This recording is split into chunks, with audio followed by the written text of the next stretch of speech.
So you close the deal. Why does it still feel like the revenue is flat? The client comes in, but they don't stay long. They don't expand or they don't refer you. And somehow you're looking back there chasing the next sale again. That's not a lead problem. That's what happens after the yes. And in this episode of Profit with the Plan, we're going to be going into that part of the business where most people ignore, but where the real money is made. What your clients experience in the first 72 hours is incredibly important, and why onboarding quietly kills momentum, and how to turn one good client into repeat revenue, referrals, and a natural next step offer. So if your business feels like it's always starting over each month, this conversation will help you where the cycle is breaking and how to fix it.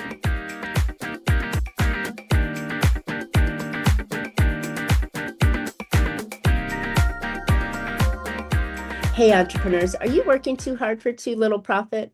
Well, welcome to Profit with a Plan podcast, where we help you scale smarter, increase profitability, and build a business that's worth more, whether you keep it or sell it. I'm Marcia Reiner, business growth strategist and profit booster behind Infinite Profit. I've helped countless entrepreneurs to turn their businesses into highly profitable and sale-ready assets, so they enjoy more income now and a bigger payday later.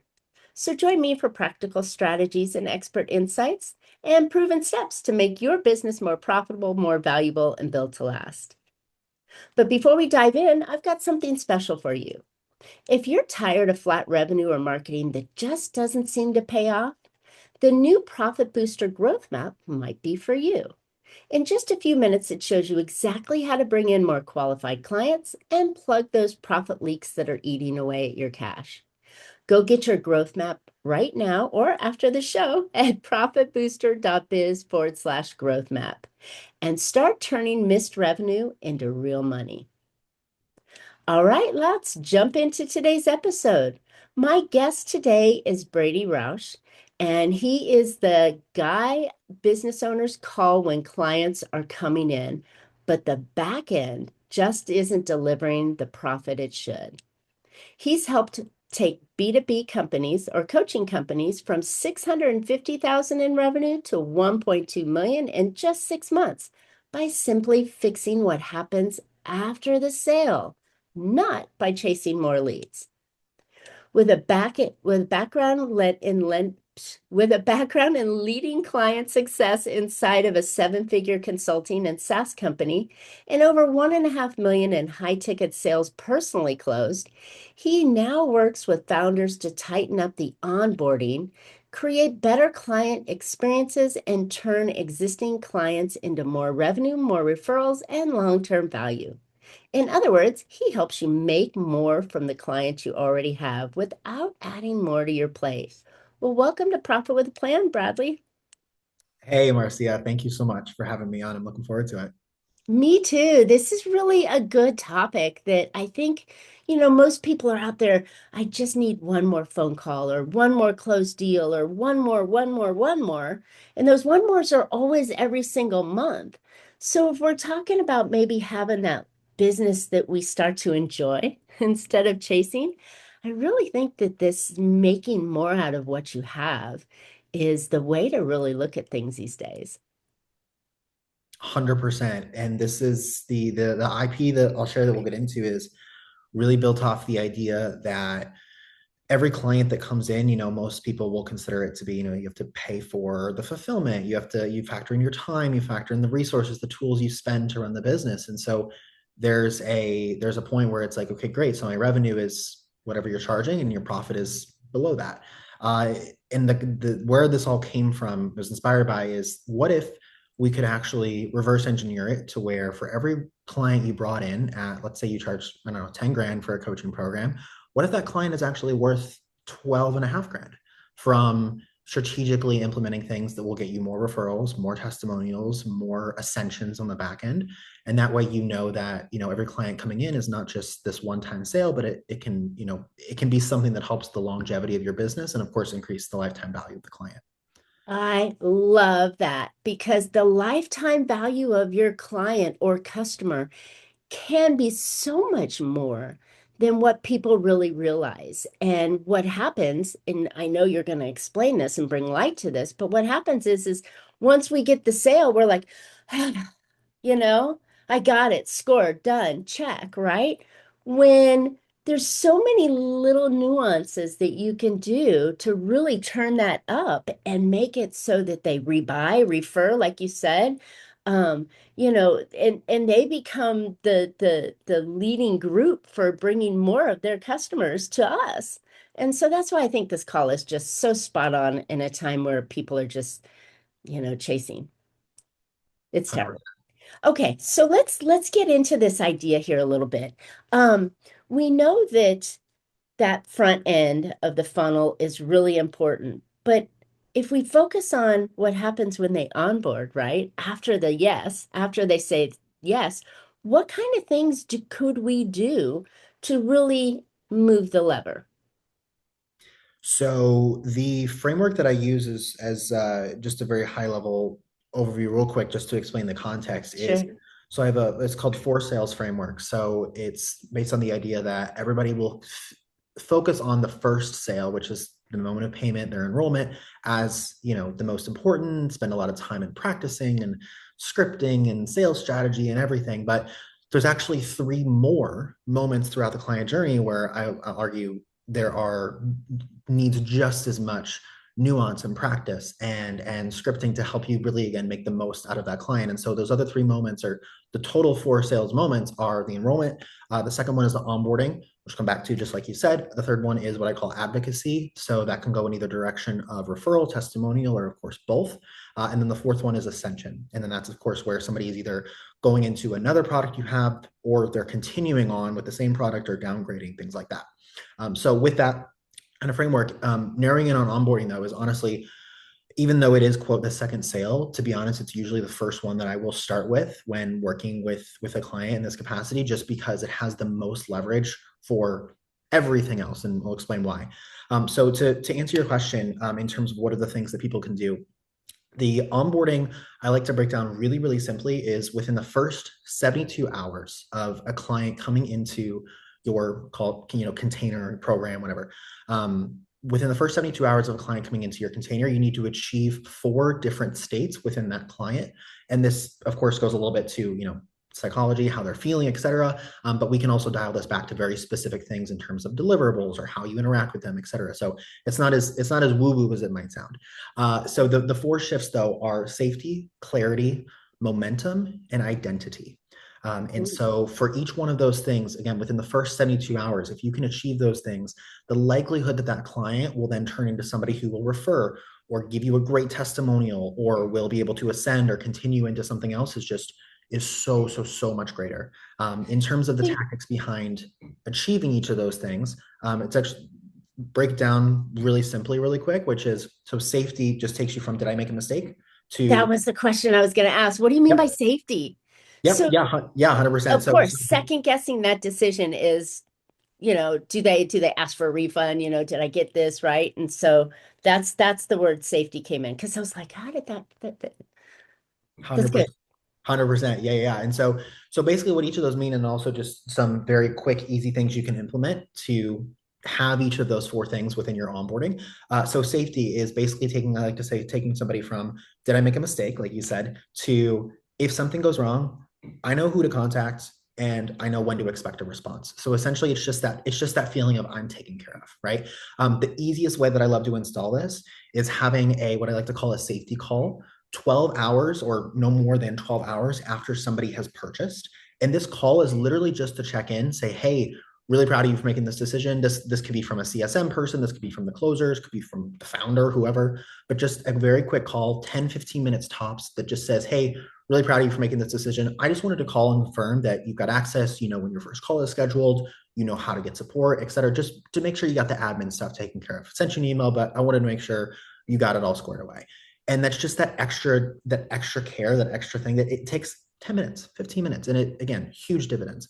Um, I Before you go on, I think that that's actually a really important piece though, because you want to set good expectations of what they can do. And I think and I keep using this, I'm like using it every time it seems like anymore, but we're in this Amazon phase of like, right?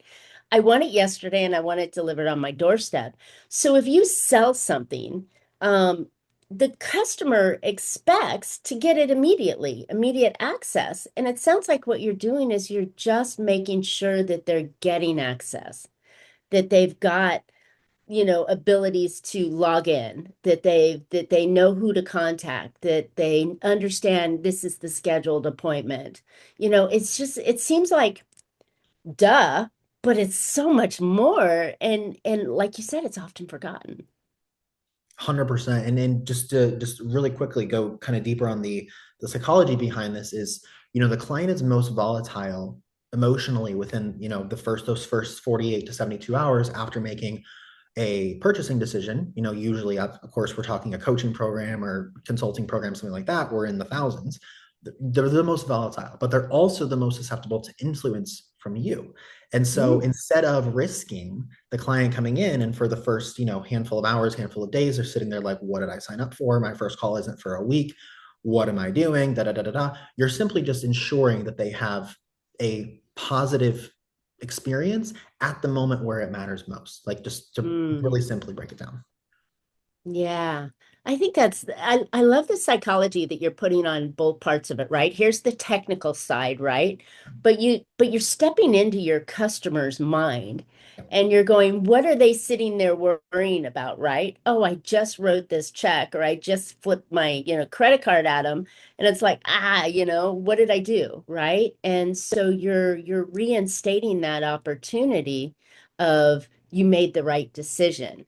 And I think that there's a lot that you can do in there that really sets you apart to give that customer that experience, not just the natural experience to keep them from, chargebacks, but the natural experience of showing, hey, you're with a company or a team that is really gonna give you the service that you didn't expect.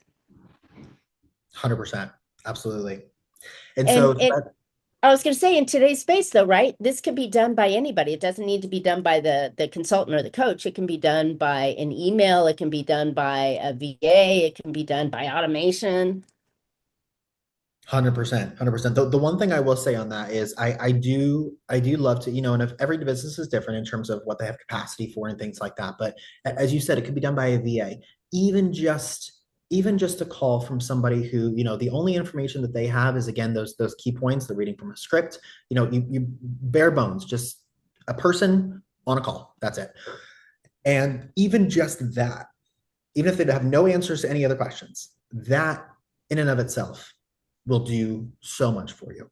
Obviously, you want to make it more useful than that, but it's a minimum, minimum viable standard for sure. Love it. I love how you say it's minimum viable, right? It's today's basic standard almost rather than up leveling you to the better experience. And I like that. Okay. So after we do the onboarding, right? And we have somebody reach out to them. Are there any kind of like, is this a opportunity to upsell them into anything, or is this the opportunity to just let them breathe and get ready for the next step? No, I would definitely say this is just the opportunity to let them breathe. You know, there's a standard that needs to be set for what this client can expect in terms of fulfillment because all of these promises, all of these expectations were just set, they were just made, and they have no proof that you will actually come through on any of Mm, this. And so I think that this is just a really good moment to just as you said, take a step back, and again make sure that they have all the tools they need. And actually that goes into the second thing. So again, in onboarding, you want to achieve these four states, which first one is safety. This next one is clarity.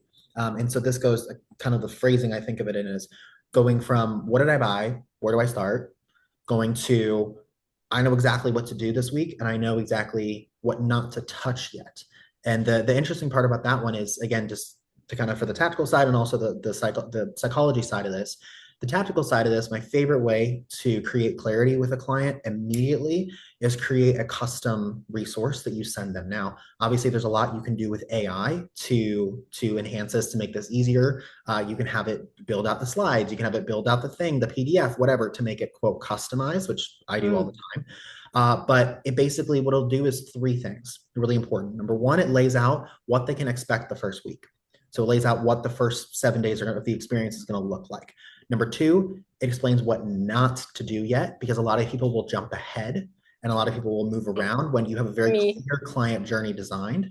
And the third thing then is it will explain how it will feel before, during, and after doing the thing, which again, going into the psychology of this, it'll explain how they're going to feel throughout the journey. So that way they don't feel lost if they ever feel, that things are off.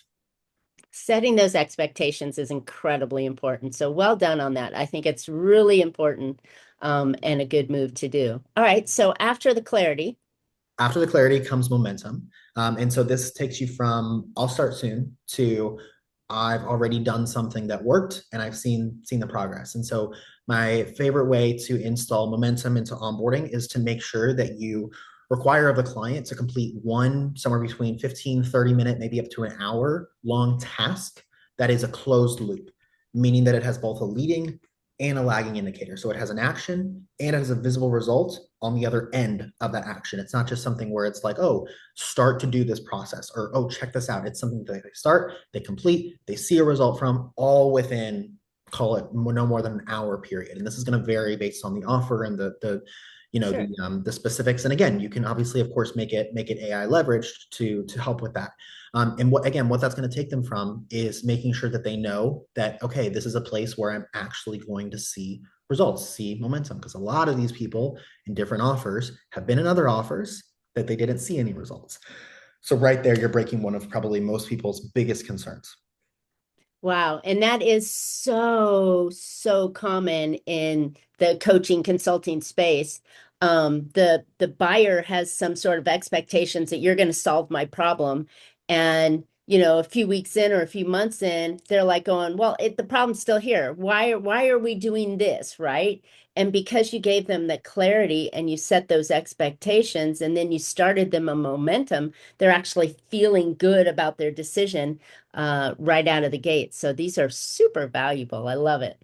Love the psychology around it too. All right, so we've got them in momentum, and we're still in the 72 hours, right? This is Correct. this is Yes. even the second sale. We haven't even hit the other two sales. Yes, correct. And so the last part of the onboarding is what I call identity. So this is where you're taking somebody from thinking, oh, I'm just a transaction, or I'm just another sale, just another number to these people, to these are my people. Like this is where I belong. I belong inside of here. I want to stay inside of here, right? And my favorite way to do this is to have a welcome ritual. So of course, there's going to be things like group calls if it's a coaching program, or an onboarding call if it's a consulting program. That's fantastic. But you really want to make sure that you are intentionally introducing the client to at least one peer who's at a similar stage. And this is going to do two things. One, it's going to help the client to see that you recognize them for exactly where they are. You're not imagining that they're further ahead. You're not imagining that they're behind. You know where they are. You're connecting them to somebody at a similar spot. And the second thing it's going to do is it's going to give them accountability with this other person to progressing through the action steps that you lay out for them throughout the program. So would you do that on like I would have, oh, this is you're my client, and I would have John come in and John's going to be on that onboarding call with me and he's going to give some, yeah, I was in your place or I'm there, I'm close to that. I'm one step ahead of you kind of thing. Is that what you're suggesting, or would you bring him into the group and go, "Oh, Bradley, I want to introduce you to John while we're in this group," right? Yeah, so the two most common ways that I usually will facilitate it is either A, in a group setting, or B, through, something async, Slack, something like that. And you'll introduce them, Got start a it. group chat and introduce them there. And have that conversation be facilitated, of course, by a CSM, or, whoever enrolled them, things like that. Hey, quick pause here. If you've ever wondered what your next smartest move should be to grow your business, well, I've built something for you. It's called the Profit Booster Growth Map. It takes only about 2 minutes, it's totally free, and it shows you exactly where you're leaving money on the table and what to fix first. Go grab it for free at profitbooster.biz/growth map. then come right back to the episode. Got it. Wow. Okay, cool. Like it. Like it. Good onboarding system. And it sounds like that you've done this obviously before, but it's been successful. And it shows a lot more than just going, okay, I got somebody sold. I got them in a group, I gave them the login and, 2 weeks later is the next call, right? Right. There's that big gap there. So this is good. This is good. Okay, so we've gone through, we've done the original sale, we've done the onboarding, which to me is like you said, super valuable and making the other pieces go forward. So the ascension is the fourth one, but the third one is what again? Advocacy. So this is either testimonials or referrals. Got it. So they haven't and so thinking in my experience, I just bought, so I'm happy with my purchase, but I haven't experienced the service yet. So when does this advocacy take place? Yeah, great question. So this was built off this particular sale or playbook, if you will, was built off of the idea that many programs, many even consulting offers, many offers across the board will wait until the end of the container to ask for a testimonial, to ask for a referral, because they'll think, well, the end is when the results are going to be the best, right? Regardless of if the results are objectively great or less than what we would have expected, whatever. The results are going to be the best at the end because they'll have the most time. I actually argue that that is the least effective time to ask for a referral or Okay. testimonial advocacy in any form. And the reason is because people will take that extra step, give you their discretionary effort after you ask for it, not when the results are objectively the greatest, but when their belief that the results will be great is the highest.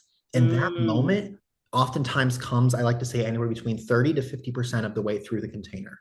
So if you're working Okay, for so somebody for, so still early. They've gotten some results. They've started to get some momentum going. Things are yep, happening. They're still in the honeymoon phase of the relationship, I guess. So it's still good to ask then rather than waiting till the end of the program to go when they're like, okay, I'm done. Yeah, no, I'm too busy. exactly, I'm on to the next thing, right? exactly, exactly. Mm, And good. so for the kind of other um, tactic or piece that I share here is everybody kind of will put asking for a testimonial, asking for a referral into the same kind of bucket, right? Mm, But there's actually I like to think of it as there's different tiers, there's different timings in which you can ask. I like to just split it up by there's a soft ask and there's a hard ask. So a mm, soft ask can just happen after they have, let's say, one of those first meaningful wins. They have a moment where you surprise them with a piece of, unmarketed delivery, what I like to say, which is where you give them essentially a bit of discretionary effort that you already plan to give them, but they don't know is coming. So it comes mm. off as a surprise. Things like that, where you can just simply ask them something. Hey, if you have a friend who is where you were a month ago, I'd love to send them a quick Loom video on what you and I have just accomplished together. So that way we can see what's possible. Does anybody come to mind? Right. It's soft, it's easy, it's gentle, it's not pushy. They can easily say no. That's okay. A harder ask is, of course, when you've got some sort of a huge win, a big milestone moment, a big, something, a mid program review when maybe they're really on track. Right. And that can be a lot more direct. Like, you've done the work, it's clearly paying off. If I asked you for, let's say, one person like you that you genuinely feel good introducing me to, who would that be? And I will treat them with the exact same care that we gave you. That's much more of a direct, stern thing. So again, knowing when to ask, but also knowing how to ask is really, really important as well. I think that makes it so much nicer, whether it's time for that soft ask or the hard ask, right? And I think it's so much because we all get kind of squishy and awkward, oh, do I have to ask for it? Or can I Yep. do like this fancy dance around to make it sound like I'm asking for it, but I'm not really asking for it, right? Or let me just type it out and write it Yep. out and, sneak my way in. And I know that that's a terrible way. But when they have that win, why not ask? And so does it work the same way for a testimonial? Absolutely. 100%. Okay. So oftentimes we get testimonials that are not exactly what we were hoping for. Um, is there a way to uh maybe coach them on the testimonial that you'd like to have them say, so it sounds more direct as to what, oh, Marcia's great. Well, yes, I am, but that didn't get a client for me, right? I wanted to hear the problem you had, how we solved it, and the solution you got from it, right? So it's in a clear. Do you ever think of giving them kind of a framework for the testimonial? Marcia, this is actually one of my favorite things to install in a business and talk about. And I actually don't get asked about this on podcasts often because this is a rather technical thing. So I love this question. Thank you for asking. Short answer is absolutely. I will actually take it one step further though, and I will have most of the time the business, the founder, in fact, so the most publicly facing person of the company, start their own, call it a podcast. It's not a podcast in the traditional form, meaning like, oh, we're going to care about views and things, but start getting on calls with clients once they say yes to a testimonial. You don't need to coach them. You don't need to tell them what to say. All you do is you get on the call. They know it's a testimonial. And they also know that it's, of course, it's recorded, it's a podcast, it's going on public assets, et cetera. But the framing of the call is so much different than what a typical testimonial is. The way you're going to frame it is you're going to say, listen, Sally, super proud of the progress you've made in the program so far. I'm so honored that we were able to be a part of your journey. Here's what I want you to share for just a couple of minutes. What would you tell yourself before you started this program? What would you tell that Sally? What would you tell that Sally is the hardest part of the process, the easiest part of the process, the most enjoyable part of the process, the least enjoyable part of the process? How would you help that Sally get to where you are now? Tell us a little bit about your experience there. And what that is going to do is it is just going to beautifully open them up to sharing all of their fears, all of the reasons why they thought they couldn't join or they shouldn't join or they didn't have the right tools to make it doing whatever, da da da da da. And you're literally having them prove in front of you and in front of every prospect who's ever going to watch this that you can in fact do it. And so the prospect is not only seeing the claims from the business. They're not only seeing, all the web page and the VSL and the sales call with the pushy closer. They're seeing someone who was in the exact same shoes as they were, sharing their hopes, dreams, fears, everything, and saying, this program actually did it. And it's just in a so much more deeper and authentic way than getting on a call with somebody and saying, what's your experience in the program like? Like, I don't care about your experience for our benefit. Tell us what you wish you would have known sooner. That's really what it boils That down is fantastic, Bradley. So, first of all, you're not asking them to write something when they have a moment, right? You're asking them to jump on a telephone call that you're recording and asking them for the answers of what you would tell yourself pre-joining. That is brilliant. Great way to get that because then you get a video testimonial. You're to. you're Exactly. you're you're leading the witness of sort, and getting Yep. them to the right point that you need. Powerful, powerful way to do it. I love it. Wow. Okay. Check. That's probably the easiest way of doing it. I mean, because then you're not trying to get them to say the right words and what they would say. So Exactly. perfect. Exactly. And you can always have, Perfect. you can editor go in and you can chop it up however you want. And you'll probably have things in there that can be pointed at a particular prospect. You give it as a tool in the arsenal of your closers, of your sales team to say, I don't know, hey Tim, we had this client Sally who came in a couple of months ago. She actually just recorded a video testimonial. She was in the exact same spot you were. If I sent you over this 8-minute clip, would you be able to watch it? Tim says, yeah, cool, I'll watch it. And he sees a clip of Sally telling him everything that he needs to hear when Sally was in the same spot. So it's just this great full circle authentic moment. Which also validates and gives you information to use in your marketing and your strategies Correct. of the things that were going on in their head before Correct. they made that decision. So boom, boom, boom. It's super powerful. All right. Exactly. So God, we could have had a whole podcast on just talking about either the onboarding or the getting the testimonials and referrals, but Yeah. we've got one more space to go before we run out of time. So the last one is the ascension. So tell me more about that. Yeah. So the idea behind the process of ascension is just simply making it feel like a natural, expected part of the process instead of an additional sale or instead of something that's Mm. auxiliary to the main program. And again, everybody waits till the end when quote results will look the best. That's when they wait to even broach the idea of moving on to a next thing or another container or whatever. And ascension can look like, ascension of course implies up, but that can look like something higher ticket. It can look like something lower ticket. It can look like a continuation of what they're currently doing, all different sorts. So again, like I said, with the referrals, I usually like to see these conversations started at anywhere between 30 to 50, maybe 60% of the way through the initial container. And it's a really simple conversation when you know how to do it properly. All it is you're just going to be simply covering the wins that they've experienced in the program, meaning they have to, of course, made progress, right? I hope you don't feel in alignment upselling somebody who hasn't made any progress. Uh, Listing out the progress that they've made, identifying any remaining gaps, and then exploring what the vision for, let's say, the next 6 to 12 months looks like, right? Or the, if it's a shorter container, shorter time. And that's simply it. And from that, it's going to come one of three different directions. It's either going to be something that you really feel in alignment with, saying something like, hey, clients who are in your spot, who want what you just said, who want to build this business over here, who want to make this amount of money, who want to bring in this many clients, whatever, they actually usually move into our blah, blah, blah other offer right here, right about now. And honestly, with the progress you've made in this initial blah, blah, blah, I'd love to walk you through what that could look like. How does that sound? And it's usually going to be a really welcome invited yes. The second direction you can take them is clients who are in your spot, who are wanting XYZ, what you just said, they usually move into the next offer right about now. But I'll be honest, I'd be doing you a disservice if I were to offer that to you right now or bring you into that, just because we need to still address a few of the gaps that we just mentioned. So let's talk about how we can focus on closing these gaps over the next, say, 2 to 4 to 6 weeks. And then let's talk about what it looks like to get you into this next thing. And that is great because it still just plants the idea of what it could look like long term, and it gets them thinking about that longer term vision for themselves.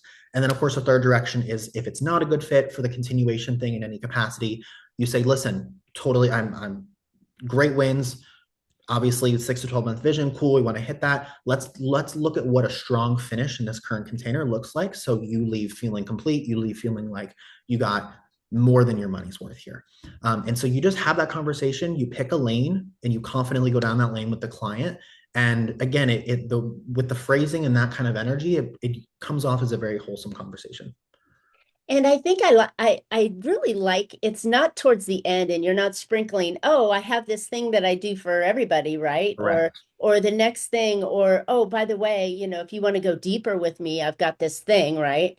Which I often hear sprinkling. Oh, and then reach out to me if you want to have a conversation to it. So it's not personal, saying, hey, we just had a milestone. So you could either, this is a great time for you to step in with more energy, or how can we make sure that you finish strong rather than just sprinkling an idea and saying, come on in.